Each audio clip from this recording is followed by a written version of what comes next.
नमस्कार। देखिए, हमने अपने पिछले वीडियो में न्यू रेशियो कैलकुलेशन से रिलेटेड कुछ कंडीशन समझी थी, कुछ एग्जांपल हमने ट्राई किए थे।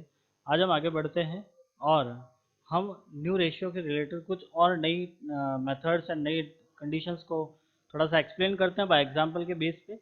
सबसे पहले हम बात करते हैं, जो हमने समझ लिए थे 4 कंडीशंस ऐसी थी जिसके बारे में हमने थोड़ा डिस्कस किया था।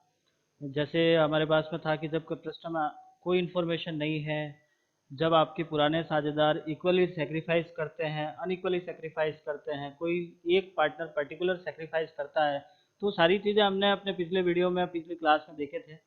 आज हम बात करते हैं कि जब एक निश्चित अनुपात में त्याग किया जाता है, जब आपका पार्टनर एक फिक्स रेशियो में त्याग करता है। इससे पहले वाले में आपको त्याग का एक हिस्सा दिया था, लेकिन इस कंडीशन में आपको एक प्रॉपरली सेक्रीफाइस रेशियो ही दिया हुआ है। जब सवाल में कुछ इस प्रकार से लिखा है, आप सवाल समझने की कोशिश कीजिएगा। प्रश्न लिखा है ए और बी 3:2 में साझेदार हैं। सी को 1/4 भाग के लिए प्रवेश दिया। सी 1/4 भाग के लिए प्रवेश ले रहा है, जिसे ए 2/12 व बी 1/12 भाग त्याग करते हैं। देखिए, सवाल में आपको लिखा है 1/12 और 2/12। जब 1/12 2/12 मतलब हम देख सकते हैं कि जब हमने 2/12 और 1/12 को जोड़ते हैं तो हमारे पास आता है 3/12। मीन्स आपका सॉल्यूशन होता है 1/4। आपका सेक्रीफाइस न्यू पार्टनर पार्ट के इक्वल है, इसका मतलब ये सेक्रीफाइस रेशियो ही दिया हुआ है। सवाल में ये जो रेशियो मिला है वो सेक्रीफाइस रेशियो ही है। अब आप इसी को डायरेक्टली ओल्ड रेशियो में से लेस कर दोगे, आपके पास पीछे बचेगा वो आपका नया अनुपात होगा। कैसे करना है? तो ये आपका सेक्रीफाइस रेशियो था। अब आप न्यू रेशियो कैलकुलेट करोगे, old ratio minus sacrifice ratio. Our old ratio equals to 3/5 minus 2/12। A का पुराना अनुपात है 3/5 में से 2/12 गया, 60 एलसीएम आ गया। आपने सॉल्व किया, 36 minus 10 26/60। Same 2/5 minus 1/12 equal to 60 LCM होगा। वही तरीका, 5 का भाग दो 60 में, 12 बार 12 इंटू 2 24 में से 5 गए 19/60। अब 1/4 का आपको डिनोमीटर सेम करना है। 15 × 15 करके आपने डिनोमीटर सेम कर लिया। आपका नया अनुपात होगा 26:19:15। ये था आपका, जब आपको सवाल में फिक्स रेशियो दिया हुआ है। नेक्स्ट देखिए, नेक्स्ट सवाल के अंदर हम ये समझते हैं कि आपके प्रश्न में जब पुराने साझेदार अपने हिस्से से त्याग दे करते हैं।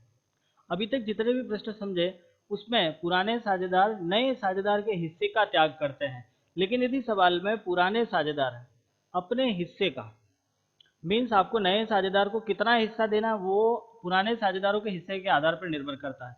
एक सवाल समझते हैं। प्रश्न में लिखा आपको ए और बी 3:2 में साझेदार हैं। सी को नया साझेदार बनाया। ए अपने हिस्से का 1/4 भाग व बी अपने हिस्से का 1/2 भाग त्याग करता है। नया अनुपात ज्ञात कीजिए। देखिए, ऐसे प्रश्न के अंदर आपको नए साझेदार का हिस्सा नहीं दिया जाता है। प्रश्न में नया साझेदार कितना पार्ट लेके आ रहा है वो नहीं लिखा हुआ है। आप डायरेक्टली आपको पुराने साझेदारों के हिस्से दे रखे हैं। देखो, इस कंडीशन को पहचानने का एक सिंपल तरीका है कि नया साझेदार कितने हिस्से के लिए प्रवेश ले रहा है वो दिया हुआ नहीं होगा। पुराने साझेदार अपने हिस्से से कितना त्याग कर रहे हैं वो लिखा हुआ है। इस प्रश्न में भी आपको त्याग का अनुपात निकालना होगा और नया अनुपात निकालना होगा। हम त्याग का अनुपात कैसे निकालते हैं?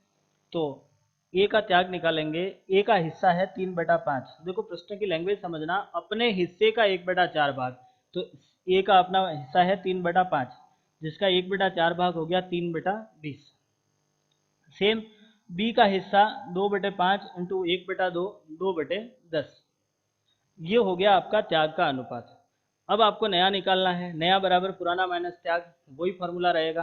तो नया निकालने के लिए पुराना है 3/5 माइनस 3/20, वही आपका एल्शियम 20 आ गया। 12/10 आपका 9/20 आपका नया अनुपात होगा। नेक्स्ट, 2/5 माइनस 2/10, 10 एल्शियम हो गया। 4 माइनस 2 2/10। और सी का निकालने के लिए ए और बी का त्याग दोनों जोड़ देते हैं तो सी का नया अनुपात निकल जाएगा। अब सी का निकालने के लिए हमने ए का त्याग था 3/20, बी का त्याग था 2/10, दोनों जोड़ दिया, 20 एलसीएम आ गया। 3 + 4 = 7/20। अब आपके पास रेशियो बना 9:7, मतलब आपका 2/10 था, तो इसका भी डिनोमीटर सेम करके हमने अनुपात बनाया 9:4:7। तो ये थे सारे आपके नए ratio calculate, new ratio calculate करने की कुछ कंडीशंस थी। इसके अलावा अब हम आगे सेक्रीफाइस रेशियो समझते हैं। सेक्रीफाइस के लिए ज़्यादा कुछ काम करना नहीं है आपको।